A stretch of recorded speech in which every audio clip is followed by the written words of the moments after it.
Hello दोस्तों, इस video के आधार पे हम लोग बात करेंगे कि Bharat global economic outlook report के अनुसार वर्ल्ड में कितने रैंक पे आता है और क्या यह अमेरिका और चाइना को पछाड़ सकता है या नहीं।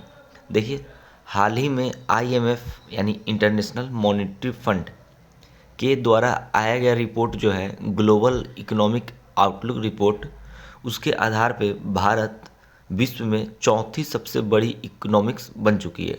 ठीक है, चौथी सबसे बड़ी इकोनॉमिक बन चुकी है, चौथा रैंक पे भारत है, जिसका टोटल जीडीपी ट्रिलियन डॉलर में बात करेंगे वो है 4.18। हाल ही में वो जापान को पछाड़ कर चौथी सबसे बड़ी इकोनॉमिक बन चुकी है।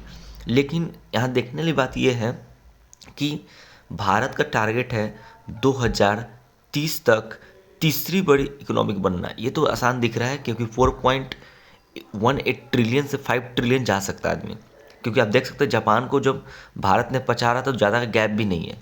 लेकिन क्या 19 यानी 20 ट्रिलियन के आसपास चीन का इकोनॉमी है और 30 ट्रिलियन प्लस अमेरिका की इकोनॉमी है। कहीं ना कहीं अगर एवरेज हम भारत के इकोनॉमी को 5 ट्रिलियन मान लें, अगर भारत की इकोनॉमी को अगर 5 ट्रिलियन कंसीडर कर ले, मान लीजिए यहाँ चला गया ये 5 ट्रिलियन, तो 6 टाइम्स है अमेरिका का इकोनॉमिक। तो शायद बहुत ही टाइम लग सकता है अमेरिका और चीन जैसे इकोनॉमिक बनने में भारत को। तो आप याद रखेंगे भारत का रैंक कितना है, चौथा रैंक है।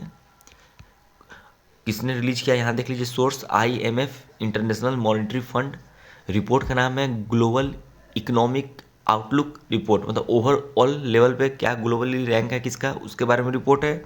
और 2030 तक भारत का टारगेट है कौन सी इकोनॉमी, तीसरी सबसे बड़ी इकोनॉमी बनने का। तो आई होप आप समझ गए होंगे। और भारत अभी विकासशील देश में है, ये विकसित देश में शामिल होने के कगार पे है।